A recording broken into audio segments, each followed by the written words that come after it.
전미애수님, 오늘은 연중제 25주간 수요일입니다. 성부와 성자와 성령의 이름으로 아멘. 공지사항 먼저 말씀을 드리자면 목요일 날 내일은 이제 추석 전날이니까 부침개 부쳐야 되니까 강론이 없고요. 그다음에 이제 추석날 또 당일날 또 강론을 하도록 하겠습니다. 오늘 복음은 예수님께서 제자들을 파견하시는 내용이죠. 한번 보면 12제자를 이제 파견하시는데 마귀를 쫓아내고 질병을 고치는 힘과 권한을 주시죠. 이게 은총과 진리 중에 뭘까요? 어떤 영적인 힘, 그것은 은총인 거죠. 그러니까 무언가가 이렇게 주고 모세를 파견할 때도 지팡이라도 주고 이렇게 파견을 하는데 그 지팡이가 은총인 거고 이제 그 말을 대신해 줄 아론이 이제 진리라고 하면 되겠죠. 그 진리가 이제 하느님 나라를 선포하는 거죠. 그래서 하느님 나라를 선포하고 병자들을 고쳐주라고 보내시며 이제 은총과 진리를 주시고 이제 보내신 거죠. 근데 주의해야 될 게 길을 떠날 때 아무것도 가져가지 마라. 지팡이도 여행 보따리도 빵도 돈도 여벌 옷도 지니지 마라. 이제 가난을 의미하는 거죠. 그러니까 루카는 특별히 어떤 외적인 가난이 내적인 가난을 있게 만드는 것이라고 여기죠. 근데 마테오는 그냥 마음이 가난한 사람들 이렇게 얘기하지만 루카는 육체적으로도 가난해야 되지 않느냐. 그래서 가난한 이들은 행복하다 이렇게 얘기하는데 여기서도 이제 이 가난을 말하고 있죠. 가난이라고 하는 거는 우리가 뭔가를 바라는 거예요. 돈을 바라면 가난한 사람은 아닌 거죠. 그래서 외적으로 거지라고 하더라도 그 사람이 저 돈이 좀 많았으면 좋겠다. 저 부자들은 나쁜 인간들이야. 뭐 이런 사람들은 가난한 게 아닌 거죠. 아무리 부자라고 하더라도 이 돈 예수님을 위해서 난 단 한 번에 다 쓸 수 있어 라고 하는 사람은 겉으로는 돈이 많지만 가난할 수가 있는 거죠. 결국에는 자아가 내 욕심을 채우려고 하는 사람은 부자인 거고 나는 오로지 은총과 진리만 성령님만 있으면 돼요. 예수님만 있으면 돼요. 이런 사람이 이제 가난한 사람인 거죠. 그래서 근데 또 여기서 마음이 일단은 가난해야 된다. 근데 어떤 집에 들어가든지 그곳을 떠날 때까지 거기에 머물러라. 마음이 가난하지 않으면 나를 받아들이는 사람이 며칠 동안 머물다가 보면 부족한 게 생길까요? 안 생길까? 부족한 게 이 사람들은 나를 초대해놓고 맨날 싸워요. 그럼 마음이 좀 불안해. 그러면 다른 집에 가면 음식 맛이 없으니까 또 다른 집에 가고 싶으면 다른 집에 가면은 또 막 비가 새고 그럼 또 다른 집에 가야겠다. 이게 이제 부자인 거죠. 자기 욕심이 많은 사람들은 옮겨 다니게 돼 있죠. 이런 사람들은 친구를 사귀더라도 그 한 친구를 오래 사귀지 못하죠. 그래서 이제 장사하는 사람으로 치자면 마음이 가난한 사람들은 한 집에 머무르는 거죠. 그 사장님이 단골 손님에게만 단골 손님에 이렇게 집중을 하는 거죠. 그들이 계속 올 수 있게. 그리고 손님이 더 이상 안 온다 그러면 손님을 찾아갈 수는 없는 거예요. 손님을 오게 만들어야지. 그래서 어쩔 수 없이 발에서 먼지를 털어버리듯 이렇게 가라. 그래서 요즘에 제가 이제 복음을 나름대로 전하는 사제이지만 어떠한 마음으로 복음을 전할까? 근데 우리 마음 안에는 항상 부자의 마음이 있어요. 내 자신을 이거를 통해서 실현시키고 싶은 그래서 훌륭한 신부님이다 이런 얘기를 듣고 싶고 하는 마음이 있다가 보니까 이제 신자들이 뭐랄까 내가 어떤 사장님, 물건을 파는 사장님이 아니라, 이상하게 되는 거죠. 내가 이렇게까지 하는데 왜 이렇게 못하냐? 라고, 이거는 그래서 제일, 요즘에 신부님, 제가 신부니까 신부님 입장에서 신자들을 대할 때 어떻게 대해야 되나? 저는, 장사꾼으로 대해야 된다. 이렇게 생각을 해요. 그러니까 복음을 파는 거죠. 그리고 그 복음을 계속 받아들여서 주일마다 계속 오시는 분들은 단골 손님인 거죠. 그리고 그 단골 손님들한테 집중을 했다면 코로나나 이런 거를 통해서 그 뭐 절반이 뚝뚝 잘라나가고 그런 일은 없었겠죠. 그러니까 이 분들이 저절로 온다고 생각을 하면은 안 되는 거죠. 그 마음이 가난한 어떤 단골 손님을 만드는 그런 사장님, 세일즈맨 같은 마음으로 신자들을 대해야 되는 거죠. 신자들을 그렇게 단골 손님, 이게 사장님으로 대하는데 어떤 사장님이 이 손님들에게 오는데 불친절할 수 있을까요? 손님들이 갈 때 인사를 안 할 수 있을까요? 안녕히 가세요. 이렇게 안 할 수 있을까요? 단골 손님을 만들어야 되는데 밥을 먹는데 강론 때 소리를 지를 수 있을까요? 왜 그따위로 먹냐고. 그럴 수 없는 고해성사 때 야단을 칠 수 있을까요? 그럴 수가 없는 그런 단골 손님이 끊기잖아요. 그러니까 어떤 세일즈맨으로서 사제가 복음을 강요하는 게 아니잖아요. 그거는 파는 거잖아요. 내가. 그리고 그 단골 손님들을 모아드리는 마음으로 사제를 한다면 틀리지 않겠다라는 생각을 많이 하고 있죠. 영화 위대한 쇼맨이라고 하는 영화인데 이제 바넘이라고 PT 바넘이라고 하는 사람이 미국에서 그 특이한 사람들을 모아서 서커스를 만들어서 크게 성공을 시켰던 인물을 이제 영화화한 거죠. 뭐 그대로는 아니지만 너무 그 사람을 미화했다는 그런 비판을 많이 듣고는 있지만 아무튼 이 바넘이라고 하는 사람은 이제 아버지가 이제 양장점을 하는 그냥 사람이었죠. 뭐 부자 상류층은 아니었죠. 그래서 상류층 집에 가서 이제 이렇게 그 상류층의 어떤 옷을 재단해서 그 옷차림이 바로 그 지위를 나타내잖아요. 그러니까 얘는 상류층에 태어나지 않은 게 되게 가슴이 아픈데 왜냐하면 굉장히 큰 부잣집의 딸을 얘가 좋아하고 있었어요. 그러니까 내가 상류층이 아니니까 걔를 바라보기만 해도 그 딸의 아버지가 얘 뺨을 어디 내 딸을 쳐다보냐고 이렇게 아버지 보는 앞에서 근데 아버지는 거기에서 양복을 팔아야 되니까 어쩔 수 없이 아들이 맞는 걸 지켜봐야 되고 그러니까 이제 내가 어떤 중류 혹은 하류층인 것이 너무 가슴이 아픈 거죠. 그래도 몰래 그 여자랑 만나서 이제 결혼까지 하게 되는 거죠. 이게 굉장히 상징적인 모습인 거죠. 쇼윈도의 자기 가게인 거죠. 쇼윈도에 비친 자기의 어떤 허름한 옷을 입고 있지만 그 안에 있는 비싼 상류층의 옷에 자기 자신을 비추어 보면서 언젠간 나도 상류층이 될 거야. 그러려면 일단 돈을 많이 벌어야 될 거 아니야. 그래가지고 이제 공부를 열심히 해가지고 어떤 회사에 선박 회사에 취직을 했는데 선박 회사가 망해버린 거야. 그래가지고 뭐 돈도 벌 수 없게 되고 이제 잘렸으니까 그리고 그 여자랑 그냥 도망쳐 나오다시피 결혼을 한 거예요. 그런데 딸도 둘 낳았는데 먹여 살려야 되잖아요. 그 선박 회사이니까 다 이미 가라앉은 그 배들의 어떤 증서를 가지고 와서 속여서 은행에서 돈을 대출해 가지고 어떤 공연단을 이렇게 만들죠.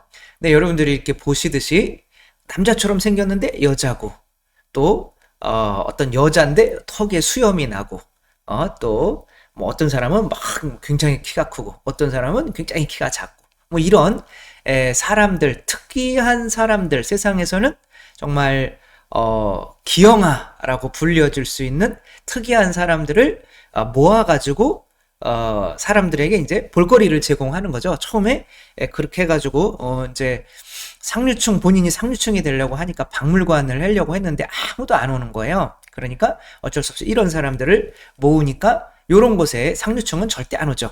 요런 곳에 재미가 있는 뭐 중류층이나 하류층 사람들이 돈을 내고 막 붐비기 시작하는 거죠. 그러니까 돈을 많이 벌게 된 거죠. 그래서 이 딸이 상류층이 하는 발레에 이렇게 보내죠. 근데 거기에서 정말 상류층 가문에 있는 아이들이 이 사람은 이제 돈을 많이 벌었는데도 그 아이들이 하대하는 거를 보면서 내 딸은 그렇게 차별받게 해서는 안 되겠다. 그러며 자기가 돈이 많더라도 이제 상류층의 상류층으로 안 여겨주니까 이제 이런 쇼를 하고 있다는 것 자체가 굉장히 창피한 거죠. 그래서 영국 워낙 유명해져서 미국 사람인데 영국 여왕이 초대를 해서 이제 가가지고 영국 여왕 앞에서도 막 공연을 하고 하는데 거기에서 유럽에서 제일 유명한 오페라 가수를 만나요. 그래서 그 가수를 섭외하죠. 그러니까 오페라는 지금 이렇게 쇼하는 것과는 반대로 상류층들의 어떤 문화였던 거죠. 이것으로 돈을 벌 수 있다면 자기도 상류층이 될 수 있는 거죠. 지금 이 사람이 마음 안에 점점 뭐가 자라나고 있는 거예요? 부자가 돼가고 있는 거, 자아가 자라나고 있는 거죠. 그러니까 지금까지 자기를 위해서 희생해줬던 이런 사람들도 보이지 않게 되고 심지어 이렇게 둘이 이제 미국 전역을 여행하면서 이렇게 콘서트를 하는데 이 사람만 데리고 그러니까 많은 사람들이 이제 박수를 쳐주고 돈도 많이 벌게 되고 근데 이제 스캔들이 벌어져요. 둘이 막 진짜로 뭐 스캔들이 있었는지 없었는지 모르겠지만 막 사진이 막 찍어서 이제 가족의 아내도 알게 되고 애들도 알게 되고 그리고 심지어 이 이제 건물에 이제 불이 나게 돼요. 그래서 그것을 더 증폭시키느냐고 빚을 많이 졌었는데 이제 폭삭 망하게 된 거죠. 그리고 가족에게도 버려지고 그러면 이제 크게 후회를 그제서야 후회를 하게 되는 거죠. 그리고 자기들을 숨어있던 자기들을 그래도 꺼내준 이 사람을 위해서 이 막 수염난 이 자매님 막 와가지고 뭐 노래도 불러주고 힘내라고 하고 그래서 이제는 텐트를 치고 다시 재기를 해서 다시 이제 돈을 많이 벌게 돼서 딸이 발레 공연 하는데 가서 그냥 이걸 이제 물려주고 딸 이렇게 가정에 충실해야겠다 그러면서 끝나는 영화인데 실제로는 반엄이라고 하는 사람이 그렇지 않았다고 해요. 이 사람들을 많이 착취를 했다는 그런 또 어떤 또 삶도 그렇게 실제로도 뭐 깨끗하지 못했을 수도 실제로 이게 스캔들이 맞는 것일 수도 있는 거죠. 그러면 이게 백종원 씨가 백종원 대표가 이게 국밥거리를 이렇게 도와줬잖아요. 근데 이제 이 상인들이 백종원 대표가 위생에 너무 철저하게 막 이렇게 하다 보니까 이분은 들어오는 돈이 하나도 없고 그냥 고향이니까 도와준 건데 그분들이 제발 좀 우리를 등에서 내려놔 주세요. 우리는 그냥 우리가 지금 해오던 대로 할 수 있다. 근데 이제 계속 인터넷에는 이제 이분들은 단골을 잡으려고 하는 게 아니라 지금 사람들이 많이 오니까 최대한 수익을 많이 올리려고 하는 거죠. 그러니까 거기다가 물도 타고 불친절하고 어제 먹던 고기들을 남은 거를 다음날 거기 넣고 그러니까 고기에서 국밥인데 냄새가 나고 그런데 이 사람들은 지금 사람들이 많이 오는데 당신이 무슨 상관이냐. 그러니까 그래요? 그러면 나는 떠나겠습니다. 상처받았어요? 나 떠나겠습니다. 그리고 여기에서 내 사진과 내 이름을 좀 없애주세요. 라고 해서 철거를 했죠. 그러니까 이제 어떤 장사 마인드가 안 돼 있는 거죠. 간과 쓸개를 내어주면서까지 단골 손님을 오게 되는데 단골 손님을 만들어야 되는데 장사하는 사람들은 근데 지금 막 돈에 막 지금 회전율을 빨리 높여야 되니까 물 타고 막 불친절하게 빨리빨리 나가라고 그러고 그 막 두 명이 오면 안 받고 막 네 명이 와야 받고 막 이런 게 하니까 답답해 죽으려고 하는 거죠.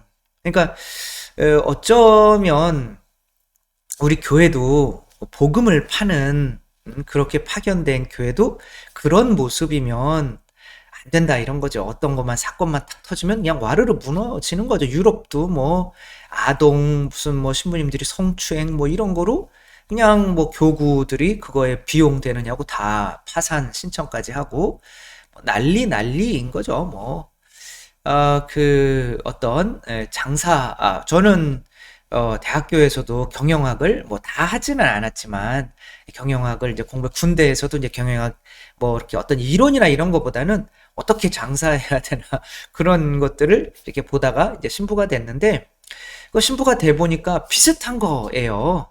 이거는 장사하는 거죠. 내가 장사 마인드를 가지면 굉장히 웃기는 것 같지만 어떻게 복음을 파냐? 근데 실제로 예수님이 오늘 복음에 하는 거는 파는 거예요. 단골 손님 만들어서 그 집에만 머물러라. 그리고 싫다고 하는 사람, 받아들이지 않는 사람들은 먼저 털어버리고 단골 손님을 만들어라는 거거든요. 우리는 강요하는 게 아니잖아요. 복음을. 오든지 말든지 뭐 알아서 해. 이런 게 아니라 최대한 많이 모아서 그 사람들이 계속 죽을 때까지 올 수 있도록, 우리 가게에 올 수 있도록 만드는 그런 마인드가 필요한 거죠. 아까도 말씀드렸듯이 그런 마인드가 있다면 어떻게 신자들한테 불친절하고, 어떻게 강론 준비를 안 하고, 또 어떻게 화를 내고 신자들한테. 그럼 손님들한테 화내는 거는 오지 말라는 거잖아요. 말도 안 되는 거잖아요. 그런 좀 마인드가 필요하지 않을까. 그래서 뭐 그렇게 저도 하려고 노력하는데, 그래가지고 이제 예산 시장, 그 앞쪽에 이제 시장이 저도 이제 가봤어요. 궁금해가지고 장사를 어떻게 하나. 이제 장사가 이게 처음에 잘 될 때 문을 바로 닫아버렸어요. 그리고 주차장 확충하고 또 이제 필요한 것들을 다시 세팅을 한 달 동안 공사를 다시 한 거죠. 그러니까 이 백종원 대표는 단기적인 걸 보는 게 아니라 자기가 항상 빠져나가도 잘 될 수 있는 상황을 만들어 놓으려고 하는 거죠. 그러니까 이제 가끔은 신부님들이 이제 인기나 이런 것으로 뭐 저도 그런 걸 굉장히 주의해야 되지만 왕창 해놓고 그 신부님 빠지면 다시 똑같아지고 이런 건 아무 쓸모가 없는 거죠. 그건 진짜 장사 마인드가 아닌 거죠. 그래서 이분들이 지금 장사가 잘 될 때 또 올라오는 거예요. 불친절했고 갔는데 오늘은 말도 없이 문을 닫았고 늦게 나오고 어디는 또 몰래 가격을 좀 올리고 뭐 이런 것들이 있으니까 그 사람들 또 소집해서 잘 되는데 그러면서 그런 얘기를 해요. 내가 지금 여기에 지금 하고 있지만 지금 다른 곳에 이제 또 다른 이런 거를 만들어서 포커스가 그쪽으로 되면 당신들은 지금 싹 망합니다. 지금 사람이 몰려올 때 요때 어떻게 많이 돈을 벌어야 되는 게가 아니라 많이 몰려왔을 때 여기에서 어떻게 단골 손님을 많이 확충하느냐가 여러분들이 지금 생각해야 되는 건데 지금 조금 잘 된다고 이렇게 있다가는 나중에 다 망합니다. 라고 이런 말을 유튜브에서 하더라고요. 그래서 야 정말 장사 마인드가 그래서 이분이 좀 성당에 무슨 장사하는 데나 성당에서 장사하지 마라 라고 해서 그런 장사에 대한 단어를 쓰는 게 굉장히 조금 힘들기는 하지만 이분이 이렇게 잘 되는데도 정도껏 해야지 진짜 그 건물 업주들은 장사가 잘 되니까 그 건물세를 막 높이고 그러면 어쩔 수 없이 또 가격을 또 인상해야 되고 그러니까 같이 살려고 하는 게 아니라 그냥 지만 살려고 이렇게 하다가 다 망하는 거죠. 이런 상태가 되어서는 안 되는 거죠. 그래가지고 우리 뭐 코로나도 있고 뭐도 있고 이런 것을 지나면서 우리들이 진짜 어떠한 마인드로 파견된 사도들인가.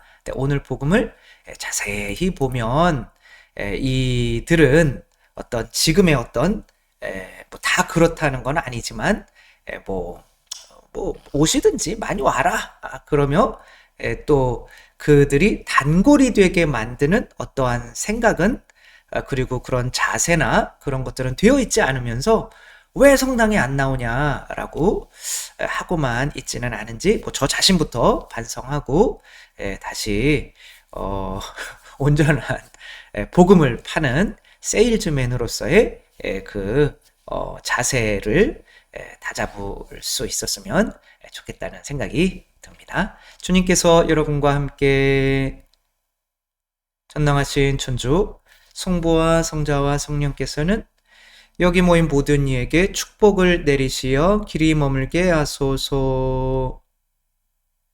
주님과 함께 가서 복음을 전합시다. 하느님 감사합니다. 성부와 성자와 성령의 이름으로 감사합니다. 사랑합니다.